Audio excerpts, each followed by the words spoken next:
तो आइए हम लोग वचन की तरफ बढ़ते हैं। आज का वचन का जो टॉपिक है वो टॉपिक है कि प्यार हर एक नफरत को बर्बाद कर देगा। আসুন আমরা বাক্যে যাই। আজকে যে বাক্যের বিষয়টা হচ্ছে সেটা হচ্ছে ভালোবাসা প্রেম প্রত্যেক মানুষের শত্রুতাকে নষ্ট করে দেয়। तो हम लोग एक वचन खोलते हैं जो कि है पहला कोरिन्थियन 13 का 1 से लेके 10। আমরা প্রথম করন্থীয় 13 অধ্যায় 1 থেকে 10 অবধি পড়ব। যদি আমি মনুষ্যদের এবং দূতগণেরও ভাষা বলি কিন্তু আমার প্রেম না থাকে তবে আমি শব্দকারক পিতল ও ঝমঝমকারী করতাল হইয়া পড়িয়াছি।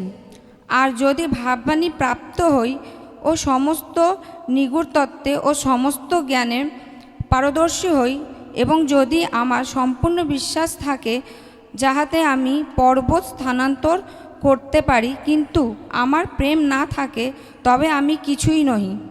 আর যথা সর্বস্ব যদি দরিদ্র দিক থাকে দরিদ্র দিককে খাওয়াইয়া দিই এবং পড়াইবার জন্য আপন দেহ দান করি কিন্তু আমার প্রেম না থাকে তবে আমার কিছুই লাভ নাই। প্রেম চিরশঙ্খু, প্রেম মধুর, ঈর্ষা করে না, প্রেম আত্মসালঘা করে না, গর্ব করে না, অশিষ্টাচারণ করে না, স্বার্থ চেষ্টা করে না, রাগিয়া ওঠে না, অপকার গণনা করে না, অধার্মিকতা আনন্দ করে না, কিন্তু সত্য সহিত আনন্দ করে সকলই বহন করে, সকলই বিশ্বাস করে, সকলই প্রত্যাশা করে, সকলই ধৈর্যপূর্বক সহ্য করে। প্রেম কখনো শেষ হয় না, কিন্তু যদি ভাববাণী থাকে তাহার লোভ হইবে, যদি বিশেষ বিশেষ ভাষা থাকে সে সকল শেষ হইবে, যদি জ্ঞান থাকে তাহার লোভ হইবে। কেননা আমরা কত অংশ জানি এবং কত অংশে ভাববাণী বলি, কিন্তু যাহা পূর্ণ তাহা আসিলে যাহা অংশ মাত্র তাহার লোভ হইবে। यहाँ पर ही लिखा हुआ है कि अगर मैं स्वर्गदूतों की भाषा में प्रार्थना करता हूँ, अगर मैं अन्य प्रकार का भाषा में प्रार्थना करता हूँ, और अगर मैं भविष्यवाणी करता हूँ, और अगर मैं बड़ा बड़ा काम करता हूँ और मेरे द्वारा बहुत कुछ होता है, लेकिन मेरे अंदर में किसी के लिए प्यार नहीं है, बोल रहे सब चीज़ बेकार हो गया है, कोई भी चीज़ काम नहीं आएगा। अगर मेरे अंदर में प्यार नहीं है तो मेरे अंदर प्यार रहना बहुत ज़्यादा ज़रूरत है, आपके अंदर प्यार रहना बहुत ज़्यादा ज़रूरत है। आपके पास जितना भी गिफ्ट है, जितना भी दान है, जितना भी टैलेंट है, आप कितना अच्छा गा लेते हो, कितना अच्छा बजा लेते हो, कितना अच्छा प्रचार कर लेते हो, या कितना अच्छा बैठ के सुन लेते हो, कोई मैटर नहीं करता है। लेकिन अगर आपके अंदर में प्रेम नहीं है तो हर एक चीज़ व्यर्थ हो जाएगा। सो बाइबल हमें 4 प्रकार का प्यार का बारे में बताता है, उस 4 प्रकार का प्यार के बारे में हम लोग बोलेंगे। বাইবেল আমাদের 4 প্রকারের প্রেমের কথা বলে, আমরা সেই 4 প্রকারের প্রেমের কথা বলবো। सबसे पहला जो है वो है इरोस लव। इरोस लव यानी रोमांटिक लव जिसको बोलता है, पहला चीज। প্রথম যেটা হচ্ছে আমাদের ভালোবাসা, মানে খুব প্রিয় ভালোবাসা। और ये प्यार जो बोला जा रहा है ये बोल रहा है हस्बैंड एंड वाइफ के लिए, এই ভালোবাসাটা বলা হয় স্ত্রী এবং স্বামীর জন্য, सिर्फ हस्बैंड एंड वाइफ के लिए। শুধুমাত্র স্ত্রী এবং স্বামীর জন্য। एक हस्बैंड को या एक वाइफ को, एक लड़का को या लड़की को, जो लोग शादीशुदा है, একটা ছেলে এবং মেয়ে যারা বিবাহিত उन्हें बार बार प्यार होना है, लेकिन एक ही इंसान से होना है। ওনাদের বারবার ভালোবাসা হওয়া দরকার, কিন্তু একটাই মানুষের জন্য। लेकिन अगर बार बार प्यार हो रहा है और अलग अलग इंसान से हो रहा है तब तकलीफ है। যদি বারবার ভালোবাসে কিন্তু অন্য অন্য মানুষের জন্য তাহলে খুবই কষ্টজনক। तो वो प्यार नहीं हुआ, वो लालसा हो गया। সেটা ভালোবাসা হয় না, সেটা লালসা হয়। लेकिन जब आप बार बार एक ही इंसान से प्यार करते हो उसको प्यार कहता है। যদিও আপনি বারবার যদি একটাই মানুষকে ভালোবাসেন তাহলে সেটা ভালোবাসা বলে। ग्रीक में इसको इरोस लव बोलता है, গ্রিকে এতে ইউরস লাভ বলে, মানে খুব প্রেমের ভালোবাসা, हस्बैंड एंड वाइफ का जो प्रेम, মানে eros স্ত্রী love। এবং স্বামীর যে ভালোবাসা। पहला पॉइंट यही है। मैं इस टॉपिक में क्यों बोल रहा हूँ, প্রথম পয়েন্টটা এটাই, আমি এই পয়েন্টটা কেন বলছি, क्योंकि बहुत बार बहुत सारा हस्बैंड ऐसा है या बहुत सारा वाइफ ऐसा है जो आपस में प्रेम नहीं रखते, অনেক সময় এমন হয় কি অনেক স্বামী এবং অনেক স্ত্রী एके अपर के भालोबासे ना, एक दूसरे से प्यार नहीं करता है। शादी हो गया है, एक साथ है, हो सकता है पहले प्यार करता था, अभी बहुत साल हो गया है, अभी हो सकता है वैसा प्यार नहीं है। বিয়ে হয়ে গেছে, একসাথে রয়েছে, কিন্তু তাও একে অপরের ভালোবাসা নেই। एक्चुअल प्यार तब पता नहीं चलता है जब इंसान नया रहता है, लेकिन जब 20 साल हो जाता है तब पता चलता है प्यार सच्चा था या झूठा था। আসলে ভালোবাসা প্রথম প্রথম বোঝা যায় না, যখন 20 বছর পার করে যায় তখন বোঝা যায় কি ভালোবাসা আদৌ আছে কি না। जो लोग शादीशुदा है इधर पर ही बैठ के है, যারা বিবাহিত রয়েছে এখানে বসে আছেন, मैं बोलना चाहता हूँ कि अपना पार्टनर से सच्चा प्यार करिए, আমি बलते চাই যে আপনি নিজের পার্টনারকে আপনি সত্য ভালোবাসা করুন, क्योंकि परमेश्वर ने वो आपको दिया है। কেন পরমেশ্বর আপনাকে সেটা দিয়েছে। अगर कोई हस्बैंड है, যদি এখানে কেউ স্বামী রয়েছেন, जान के रखिए जो स्त्री है वो आपके लिए अपना पूरा घर छोड़ के आई है, জেনে রাখুন আপনার জন্য সে নিজের সব পরিবারকে ছেড়ে রয়েছে আপনার কাছে আসছে। और जो स्त्री है वो जान के रखे जो हस्बैंड है वो आपके लिए सब कुछ को त्याग के सिर्फ आपको ही खुश रखने के लिए आया है। আর যে স্ত্রী রয়েছেন তাকেও বোঝা উচিত যে স্বামী হচ্ছে সে সব কিছু ভালো রাখার চেষ্টা করে। दूसरा प्रकार का जो प्यार है দ্বিতীয় যেটা ভালোবাসা, उसको बोला जाता है फिलियो लव। দ্বিতীয় যেটা হচ্ছে ফিলিও লাভ। फिलियो मतलब फ्रेंडली, फ्रेंडली समझ रहे हैं? मतलब दोस्ती वाला प्यार। ফিলিও মানে হচ্ছে বন্ধুত্বর মতন ভালোবাসা। मतलब ये वो दोस्ती नहीं कि गर्लफ्रेंड बॉयफ्रेंड, उसका बात हम नहीं कर रहे।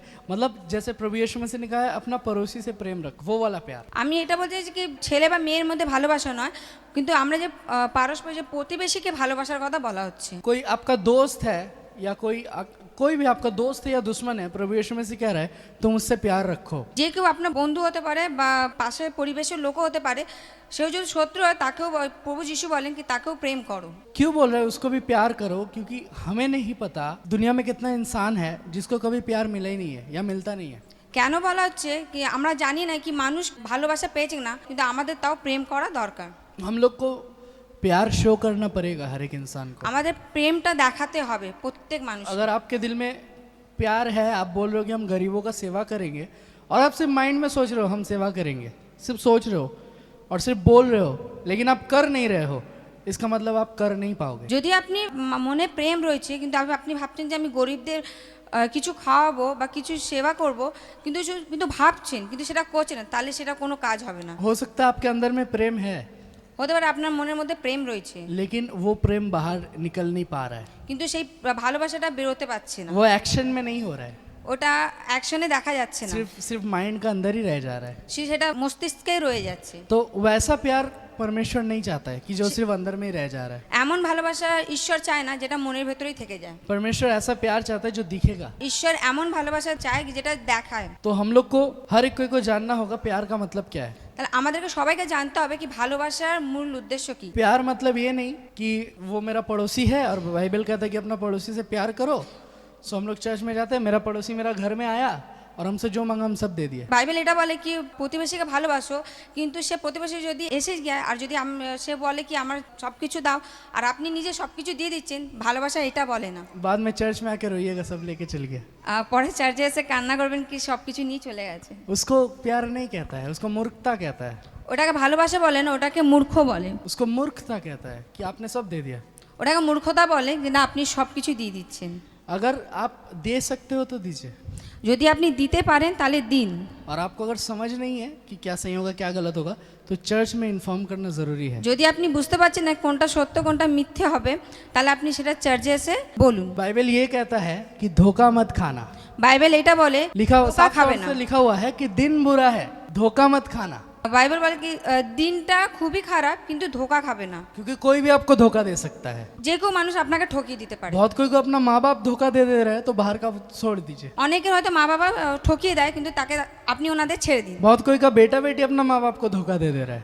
অনেক সময় কি ছেলে মেয়েরাও নিজের মা বাবাকে ঠকিয়ে দেয়। तो बाइबल बोल रहा है कि दिन खराब है, संभल के रहो, धोखा मत खा जाना। বাইবেল বলে দিনটা খুবই খারাপ কিন্তু ঠকবেন না। अगर आप धोखा खा जाते हो अपना ही करतूत का वजह से, उसके बाद प्रभु के पास आके रोते हो, प्रभु बोलेगा मैंने लिख दिया था कि धोखा मत खाना। যদি আপনি নিজের কারণে যদি ঠকিয়ে যান তাহলে আপনি প্রভুর কাছে এসে বলবেন কি আমি ঠকেছি, তো প্রভু আগেই বলবে কি আমি আপনাকে বলেছিলাম ঠকবেন না। तीसरा प्रकार का जो प्यार है, তৃতীয় যেটা প্রেম রয়েছে, ग्रीक में इसको बोला जाता है स्टोरेज लव। গ্রিককে বলা হয় স্টোরেজ লাভ। ग्रीक में इसको स्टोरेज बोला जाता है, जिसका मतलब है पारिवारिक प्रेम। যাকে বলা হয় পরিবারের ভালোবাসা। पारिवारिक प्रेम, और ये बहुत इंपॉर्टेंट है এটা খুবই গুরুত্বপূর্ণ। क्योंकि हम लोग इंसान ऐसा है जब विश्वासी होते हैं या कोई भी ऐसा है, बाहर के इंसान से ज़्यादा प्रेम करते हैं, परिवार को ही भूल जाते हैं। আমরা এমনই মানুষ কি আমরা বাইরের মানুষকে খুব ভালোবাসি অথচ নিজে ঘরের পরিবারকে ভুলে যাই। अच्छा एग्जाम्पल है मेरे पास। খুব ভালো ভালো উদাহরণ রয়েছে আমার কাছে। कोई अगर दोस्त से फोन में बात करेगा কেউ যদি বন্ধুর সাথে ভালোবাসা করে तो মানে কথা বলে, जानू बाबू सब निकलेगा। জানো বাবু সব কিছু বেরোয়। और माँ बाप से जब बात करेगा যদি মা বাবার সাথে কথা বলে तब दूसरा कुछ निकलेगा, তাহলে অন্য কিছু বেরোবে। या घर का किसी से भी, भाई से बोल लीजिए, बहन से बोल लीजिए, तब दूसरा बात निकलेगा। ঘরে যদি যে কোনো ভাই বা বোনের সাথে কথা, তাহলে অন্যই ভাষাই বেরোবে। बाहर का कोई दोस्त से अगर बात कर रहा है तो अलग, और घर वाला से बात कर रहा है तो भयानक। বাইরে যদি কারোর সাথে কথা বলে সেটা আলাদাভাবে কথা বেরোয়, এবং পরিবারের সাথে যখন কথা বলে তখন সেটা আলাদাভাবে কথা বেরোয়। एक इंसान को मैं जानता हूँ, একটা মানুষকে আমরা জানি, वो घर में शेर बन के रहता है। ও ঘরে সিংহ হয়ে থাকে। घर में आएगा, अपना बीवी के सामने बहुत चिल्लाएगा, ও ঘরে এসে নিজের বউয়ের কাছে খুব চিল্লায়, अपना बच्चा का ऊपर बहुत चिल्लाएगा, নিজের বাচ্চার ওপরও খুব চিল্লায়, और घर का जो भी है सबको चिल्लाएगा। ঘরের যে কেউ আছে সবার ওপরে সে চিল্লাবে। शाम को ए खाना काहे नहीं बना, ए ऐसा क्यों नहीं हुआ, वैसे क्यों नहीं हुआ। সন্ধ্যাবেলা এসে বলে কি রান্না হয়নি কেন, এমন হয়নি কেন, তেমনই হয়নি কেন। अब बाहर जाएगा भीगी बिल्ली, বাইরে যাবেন ভেজা বেড়াল, कुछ नहीं कर पाएगा वो। কিছুই করতে পারে না। इंसान उसको दो थप्पड़ मार के चल जाए, वो कुछ नहीं करेगा, মানুষ যখন দুই চড় মেরে যায় তো সে কিছু করতে পারবে না। क्योंकि वो घर में शेर है, बाहर भेड़ है, সে ঘরে হচ্ছে সিংহ কিন্তু বাইরে সে ভেড়া, वो कुछ नहीं कर पाता है, ও কিছুই করতে পারে क्योंकि না। उसका दो मुंह है। কেন ওটা ওর দুটো মুখ। और जो अच्छा मुंह है वो उसने संसार के लिए छोड़ के रखा है, और जो खराब मुंह है अपना परिवार के ऊपर डाल देता है। ওর হচ্ছে দুটো মুখ, বাইরের জন্য সে ভালোবাসার মুখ রেখেছে এবং ঘরের জন্য সে আলাদাভাবে মুখ রেখেছে। तो बहुत बार हम लोग अपना परिवार को प्रेम करना भूल जाते हैं, অনেক সময় হয় কি আমরা পরিবারকে ভালোবাসতে ভুলে যাই। और हम लोग का ना ऐसा ऐसा कहावत है इंडिया में, ऐसे ही इंसान का प्रेम को मार देता है। ভারতবর্ষে এমনই অনেক কথা আছে কি মানুষ ভালোবাসাকেই ত্যাগ করে দেয়। जैसे कोई लड़की का अगर शादी हुआ, ধরুন কোনো মেয়ে যদি বিয়ে হয়, बोलेगा वो लड़की पढ़ाया हो गया, বলে ওই মেয়েটি হচ্ছে বাইরে হয়ে গেছে, पढ़ाया हो गया, সে হচ্ছে বাইরের হয়ে গেছে। हाँ পরের হয়ে গেছে মেয়েটা, মেয়েটা আর আমার নেই, আমি জন্মদিনই ওকে, समझ रहे, ऐसा हो जाता है कि लड़की पराया हो गया। মেয়েটি হচ্ছে অপরের হয়ে যায়।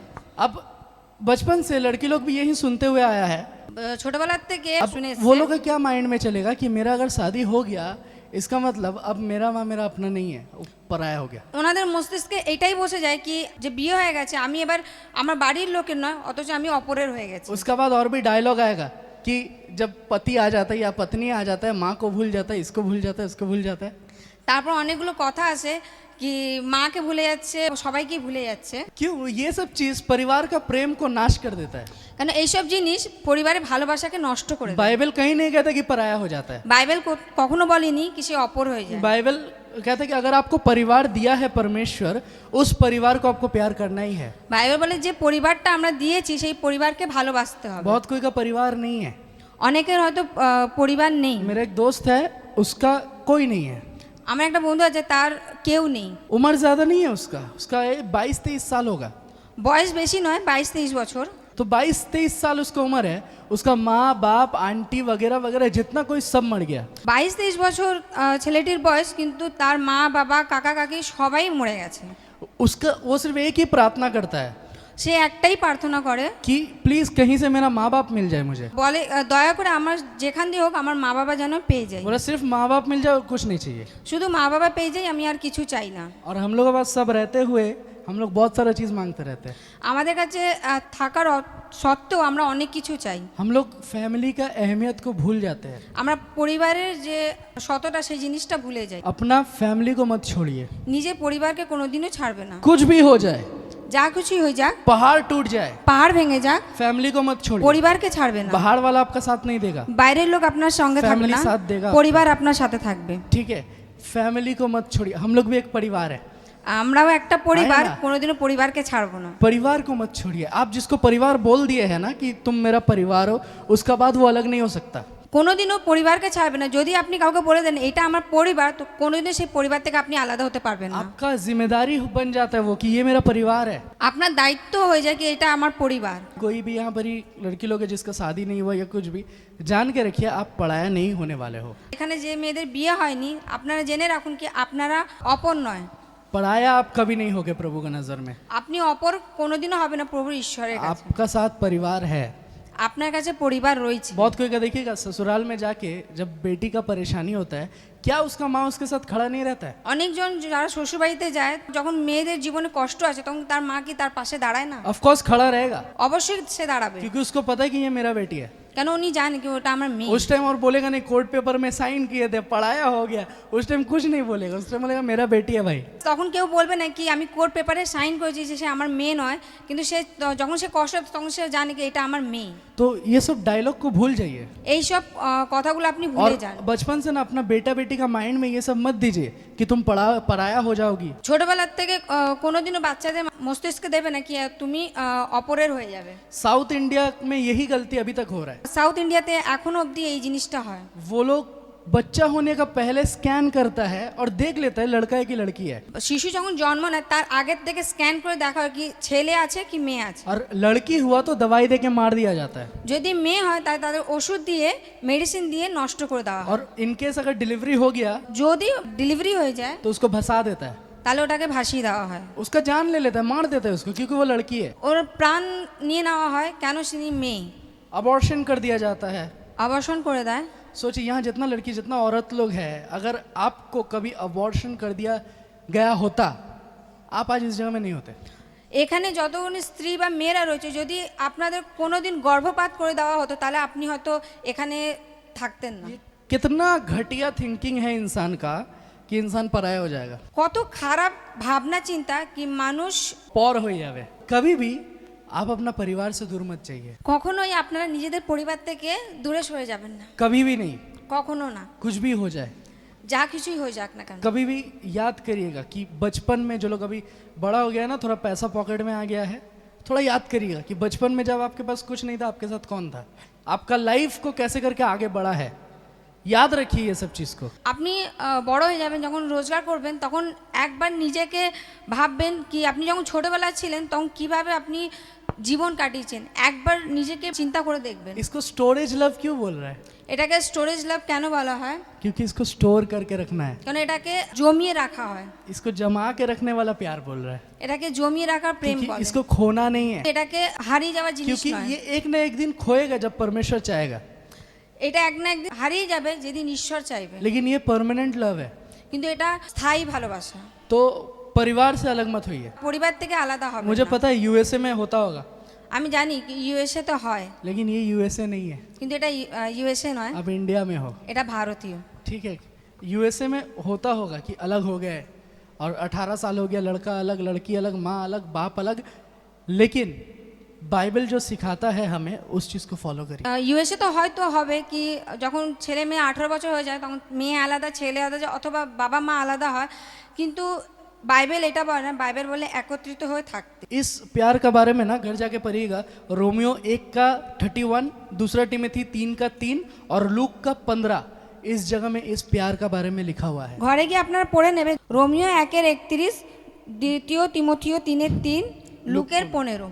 लूक 15 का सब कोई को पता होगा क्या हुआ था, লুকের 15 অধ্যায় সবাই জানেন। कि 2 बेटा था, দুটো ছেলে ছিল। एक जन बोला जो छोटा है वो बोला कि पापा मुझे धन संपत्ति का जो भाग है वो दे दीजिए, मैं जाना चाहता हूँ। দুটো ছেলে ছিল, একটা ছোট ছেলে বলেছিল কি বাবা আমাকে আমার ধন সম্পত্তি যা আছে আমার ভাগে আমাকে দিয়ে দিন, আমি চলে যাব। और वो जाके सब उड़ा देता है। সে গিয়ে সব কিছু উড়িয়ে দেয়। लेकिन फिर बाइबल में लिखा हुआ है, কিন্তু বাইবেলে লেখা আছে कह रहे कि जब वो अपना होश पे आया, সে যখন নিজের জ্ঞানের মধ্যে এলেন उसने कहा, তিনি বললেন, और वो होश पे कब आया पता है? তিনি জ্ঞানে কবে এসেছেন জানেন? सब जब उड़ा दिया, যে যখন সে সব কিছু উড়িয়ে দিয়েছে, सब खत्म कर दिया, সব শেষ করে सोचा দিয়েছে, कि दोस्त लोग तो साथ देगा, ভেবেছিল বন্ধুরা তার সঙ্গে থাকবে, दोस्त लोग भी दरवाजा बंद कर दिया। বন্ধুরাও দরজা বন্ধ बोला করে जब দিয়েছে। सब था तब ठीक था, अभी कुछ नहीं है, जाओ। তার বলে সব যখন ছিল তখন সব ঠিক ছিল, এখন কিছু নেই, এখন তুমি যাও। और उसको सुअर जो खाना खाता है वही खाने का नौबत आ गया था। তখন শুকর যে খাবারটা খেত সেই জিনিসটা তার খাবার, সেই পরিস্থিতিটা চলে এসেছিল। लेकिन किंतु- जब वो खाने जा रहा था वो वाला, যখন সে খেতে যাচ্ছিল उसने बोला कि मेरा पापा का घर में, मेरे पिता का घर में कितना सारा नौकर है, আমার বাবার বাড়িতে যতগুলো চাকর ছিল वो मुझसे अच्छा खाना वो खा रहा है। সেও আমার থেকে ভালো খাবার খায়। बोले मैं उठूंगा और वापस जाऊंगा, আমি উঠবো আর আমি আবার ফেরত যাব। और इस बार मैं बेटा का तरह नहीं लेकिन नौकर का तरह जाऊंगा, এবারে আমি ছেলের মতো না কিন্তু আমি চাকরের মতো যাব, क्योंकि मैं बेटा कहलाने का योग्य नहीं रहा। কারণ আমি ছেলে বলার সেই যোগ্যতা নই। सो हम में से बहुत कोई को फिर से उठना है और फिर से जाना है। আমাদের মধ্যে অনেক কাউকে আবার থেকে উঠতে হবে, আবার সেই ফেরত যেতে হবে। आपका जिंदगी में कौन सा जगह में आप गिर चुके हो मुझे नहीं पता, लेकिन आपको फिर से उठना है और फिर से आगे बढ़ना है। আমরা জানি না আপনার জীবনে আপনি কোথায় পড়ে গেছেন, কিন্তু আবার করে আপনাকে উঠতে হবে এবং ফেরত যেতে হবে। आपका जिंदगी में कुछ भी ऐसा हुआ है ना, आपको लग रहा है मैं गिर चुका हूँ और कर नहीं सकूंगा, बाइबल कह रहा है वो बोला कि मैं फिर उठूंगा और रिटर्न जाऊंगा। আপনি ভাবছেন যে আমি কোনো একটা জায়গায় কিছু পড়ে গেছি বা আমি উঠতে পারছি না, বাইবেল বলে সে আবার উঠেছে এবং ফেরত গেছে। परिवार को परमेश्वर ने मतलब अलग नहीं कर दिया था, जोड़ दिया था परिवार को। পরিবারকে ঈশ্বর কোনোদিন আলাদা করেনি, কিন্তু একত্রিতভাবে করেছে। उसका पापा रोज वेट करता था कब मेरा बेटा आएगा, ওনার পিতা প্রতিদিন তিনি অপেক্ষা করতেন কি আমার ছেলে কবে আসবে। लेकिन एक दिन देखता है उसका बेटा जो राजा का बेटा है वो भिखारी का अवस्था में आ रहा है वापस। একদিন দেখে যে রাজার ছেলে সে একদিন ভিখারির অবস্থায় সে ফেরত আসছে। ऐसा क्यों हुआ पता है? क्योंकि वो पिता से दूर था। এমন কেন হলো জানেন? কেন সে পিতার থেকে দূরে ছিল। उसके पास बहुत पैसा था, ওর কাছে অনেক পয়সা ছিল, बहुत नाम आ गया था उसके पास, অনেক নামও এসেছিল না, सब मिल गया था उसको। সব কিছু পেয়ে গেছিলেন। उसने सोचा अब बाप का जरूरत नहीं है, ভেবেছিল এবার পিতার দরকার নেই। बस वही जगह वो खत्म हो गया। ব্যাস সেখানেই উনি শেষ। अब वो भिखारी बन चुका है, এবার উনি সে ভিখারি হয়ে গেছে। लेकिन उसका पापा फिर से उसको राजा का तरह बना देता है। ওনার বাবার আবার সে তাকে রাজা করে দেয়। उसका पापा अपना कपड़ा उसको पहना देता है ওর বাবা নিজের যা কাপড় ওকে পরিয়ে দেয় और नया बना देता है हर एक चीज को। সব কিছু নতুন করে তোলে। उस जगह में मेमना को बलि देता है और उस जगह में पूरा पार्टी स्टार्ट हो जाता है क्योंकि उसका बेटा वापस आ गया। সেখানে মেমনাকে বলি দেওয়া হয় এবং সেখানে নতুন করে সে পার্টি হয়। कह रहा है कि मेरा ये बेटा खो गया था, मर गया था, आज फिर से जिंदा हो गया है। সেখানে বলে কি আমার ছেলে হারিয়ে গেছিল, মরে গেছিল, কিন্তু আবার সে জীবিত হয়ে উঠেছে। तो इसीलिए हमेशा जान के रखिए, अपना परिवार के साथ खड़ा रहिए, এই জন্য জেনে রাখুন কি নিজেদের পরিবারের কাছে সবসময় अपना দাঁড়াবেন। परिवार को सपोर्ट करिए, আপনার পরিবারকে সাপোর্ট जितना हो सकता है सपोर्ट करिए। যত পারবেন সাপোর্ট করুন। अगर आप पैसा कमाना शुरू कर दिए हो तो अपना परिवार को सपोर्ट करिए, আপনি যদি টাকা পয়সা রোজগার করতে শুরু করে দিয়েছেন তাহলে নিজের পরিবারকে সাপোর্ট করুন। और अगर आप पढ़ लिख रहे हो तो अच्छा मार्क्स ला के परिवार को सपोर्ट करिए। যদি আপনি পড়াশোনা করছেন তাহলে আপনি ভালো নম্বর তুলে পরিবারকে সাপোর্ট করুন, जैसे भी आप सक रहे हो, যেভাবেই আপনি পারবেন। लेकिन परिवार के साथ खड़ा रहिए, পরিবারের সাথে আপনি दाঁড়িয়ে থাকুন। क्योंकि मुझे पता है जो लोग बच्चा लोग सुन रहा है अभी समझ रहा है कि नहीं समझ रहा है मुझे नहीं पता, लेकिन आप लोग समझ रहे हो। আমি জানি কি বাচ্চারা এখন শুনছে কিন্তু ওরা বুঝতে পারছে কিনা আমরা জানি না, কিন্তু আপনারা বুঝতে পারছেন। आपको बहुत मजबूत तरीके से खड़ा रहना है। আপনারা খুব শক্তভাবে আপনাদের দাঁড়াতে হবে। पता नहीं क्यों मैं बहुत सारा भाई लोग को देखा हूँ, भाई भाई में प्यार नहीं है, আমি দেখেছি অনেক ভাই ভাইয়ের মধ্যে প্রেম নেই। भाई भाई झगड़ा कर रहा है, ভাই ভাই লড়াই করছে, भाई बहन झगड़ा कर रहा है, ভাই বোনরা লড়াই করছে। और ऐसा नहीं कि मजाक में झगड़ा, एकदम सीरियस वाला झगड़ा, सिर और फाड़ दे रहा है मार के। এমনও নয় যে সেই ইয়ার্কিভাবে ওনারা লড়াই করছে, কিন্তু মানে খুবই গভীরভাবে লড়াই করছে যেতে মানুষের মাথা ফেটে যাচ্ছে। परिवार के साथ खड़ा रहिए, পরিবারের সাথে দাঁড়ান। स्टोरेज लव याद रखिएगा, স্টোরেজ লাভ, स्टोरेज लव मतलब स्टोर करके रखना है, खोना नहीं है। স্টোর করে রাখতে হবে, সেটাকে হারিয়ে দিলে হবে না। और लास्ट आखिरी और सबसे इम्पोर्टेंट प्यार के बारे में बोलेंगे। এবং লাস্ট যেটা আমরা আজকে বলবো, ये प्यार सबसे ऊपर है, এই ভালোবাসা সব থেকে উপরে, जो बहुत कोई कर नहीं पाता है। যেটা সবাই পারে না করতে। इसको बोलता है अगापे लव। একে বলে আগাপে লাভ। अगापे लव का मतलब क्या है? আগাপে লাভের ভালোবাসার মানে কি? मतलब बिना स्वार्थ का प्यार, কোনো স্বার্থ ছাড়াই ভালোবাসা, कोई भी एक्सपेक्टेशन नहीं, কোনো আশা নেই। जो कि प्रभु यीशु मसीह किया है हम लोग से। जॉन 3:16 पढ़िएगा। যেটা যিশু আমাদের সাথে করেছিলেন, জনের 3:16। वहाँ पर ये लिखा हुआ है क्योंकि परमेश्वर ने जगत से ऐसा प्रकार का प्यार किया है कि उसने अपना एकलौता पुत्र को दे दिया।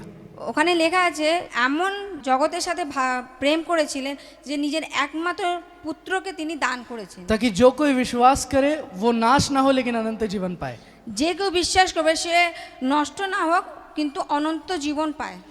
ये जो प्यार है परमेश्वर इस दुनिया से जो किया है, এই যে ভালোবাসা যে পরমেশ্বর যে এই পৃথিবীর থেকে করেছেন, इसमें ऐसा कुछ नहीं था कि हम लोग कुछ दे पाएंगे रिटर्न, এমন কিছু নেই যে আমরা সেটা রিটার্ন দিতে পারবো। फिर भी उसने प्यार किया। তাও উনি ভালোবেসেছেন। आप सोचिए आप फूड डोनेशन कर रहे हो, আপনি ভাবেন কি আপনি খাবার দান করছেন, खाना आप दान कर रहे हो, খাবার দান করছেন, आप जिसको दान कर रहे हो वो आपको रिटर्न क्या दे पाएगा? আপনি যাকে দান করছেন সে রিটার্ন আপনাকে কি দিতে পারে? कुछ नहीं दे पाएगा, কিছুই দিতে পারবে না, फिर भी आप दे रहे हो।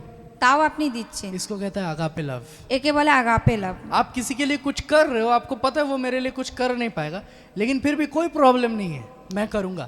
আপনি কারোর জন্য কিছু করছেন, আপনি জানেন কি সে আমার জন্য কিছু করতে পারবে না, তাও আপনি করছেন। ये यीशु मसीह का प्यार है। এটা হচ্ছে যিশুর ভালোবাসা। और जैसे कि कल हम लोग सीखे, যেমন কি আমরা কালকে শিখেছি, किसी के लिए आप यीशु मसीह बनिए। কারোর জন্য আপনি যিশু হন। मतलब ऐसा नहीं कि किसी के लिए आप मर जाइए, এমন নয় কি আপনি কারোর জন্য মরে যাবেন, लेकिन किसी को ऐसा प्यार करिए कि उसमें कोई स्वार्थ नहीं रहेगा। কিন্তু কাউকে এমন ভালোবাসুন যার মধ্যে কোনো স্বার্থ থাকবে না। ऐसा नहीं कि वो तुम्हारा चूल कितना अच्छा है, तुम्हारा आँख कितना अच्छा, तुम्हारा नाक कितना अच्छा, वो वाला नहीं।